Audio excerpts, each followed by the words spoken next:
Hi, I'm Mitchell with Milano Music, and this is the Euphonium. Before we can play the Euphonium, we have to take it out of its case. Make sure that if you're renting with us, our rental sticker is on top when you set it down. That way, you ensure that the instrument will come out the right way. First, undo the latches and open the case.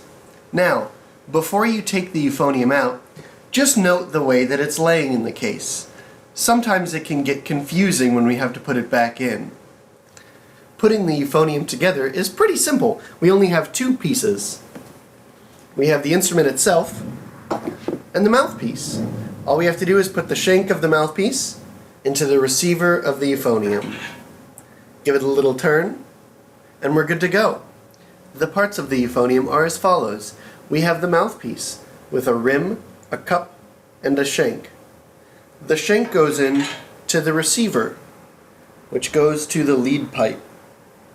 After the lead pipe, we have our 3 or maybe even 4 valves of the Euphonium. Each of these valves has a separate slide to tune it. Once we're done going through the valves, we have our main tuning slide, which adjusts the overall intonation of the Euphonium. It passes through the rest of the instrument and goes out to the bell, where we hear our beautiful sound. When holding the Euphonium standing up, let's start with our right hand.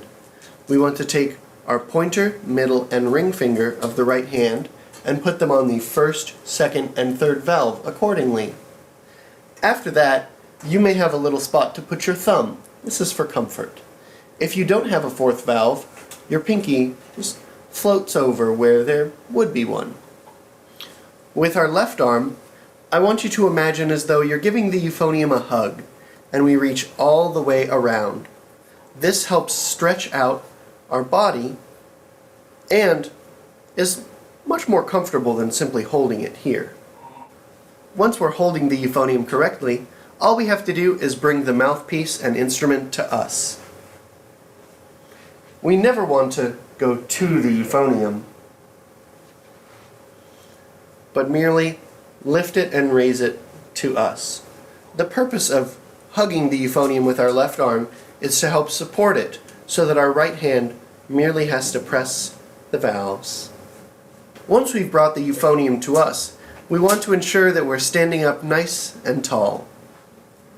No slouching forward or leaning back behind the weight of the instrument.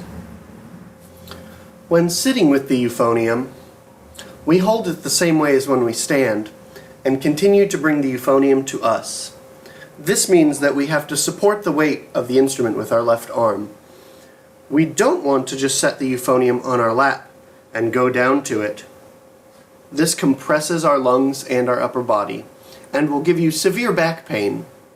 If you're a little bit taller and holding the Euphonium up is a problem, as opposed to letting it sink down, you can try something like this. Get a book or a yoga block, perhaps, to set the Euphonium onto, that you can bring the instrument right to yourself.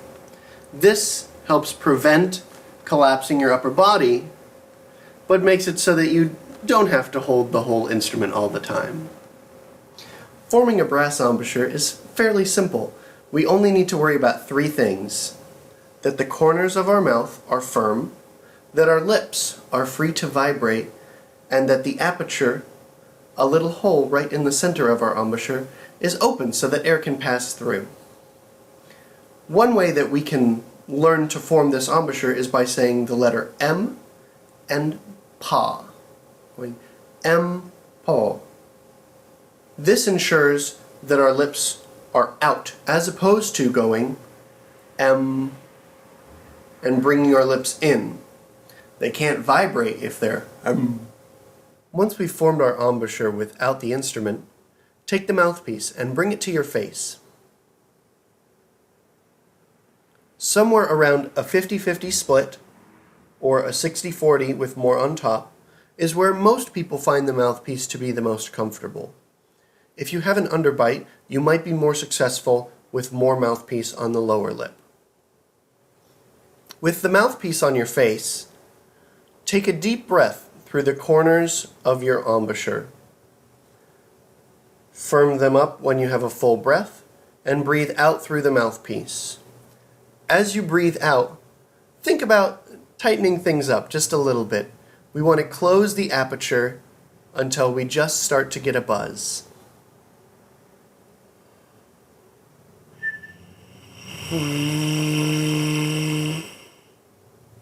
Try that one more time.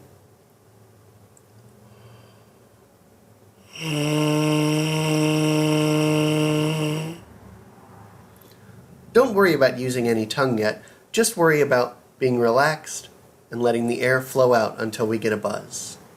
Once we've gotten a buzz on the mouthpiece, let's put it into the euphonium. Shank into the receiver and a little turn. Take a deep breath and just let whatever comes out come out.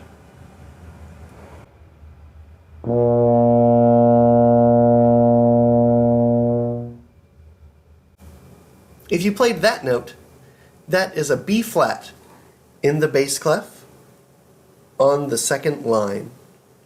If your air is going just a little bit faster,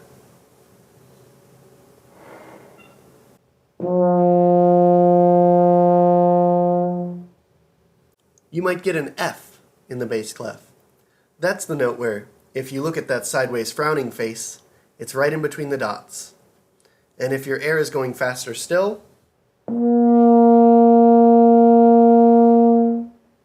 and with faster air still, we can get that B flat on top of the staff. Now we're going to experiment with the valves a little bit. Take a nice deep breath, play a note, and then press your second valve.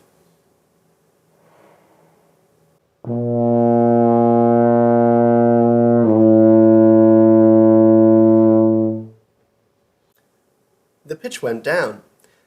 Now, the reason that happens is that each of the valves has this amount of tubing attached to them. This tubing corresponds with a certain pitch change. And when you press down more valves, you play through more tubing. The more tubing we have, the lower the note goes.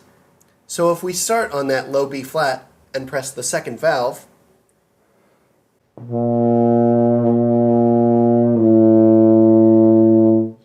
we add this much tubing. Now, if we press the first valve,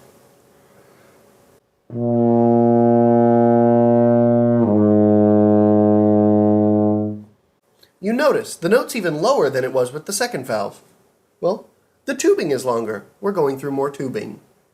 Now if we go from open to second to first, hear the difference.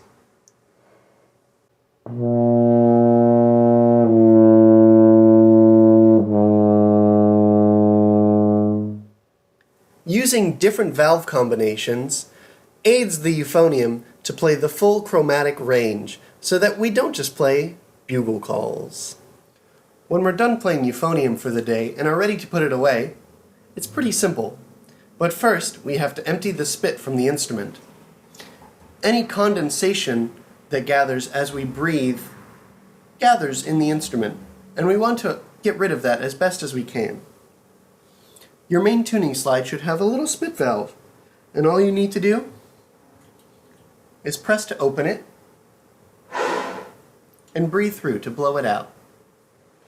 Take the mouthpiece, put it back where you got it. Now with most euphonium cases, there's really only one right way to set it in. And you may notice that if I try to set this horn in wrong, the case doesn't close. There's only one other way it could fit in.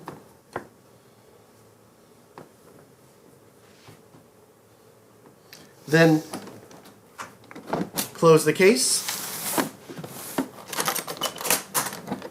and make sure to latch it up. If you have any questions, please call us at 480-827-1111.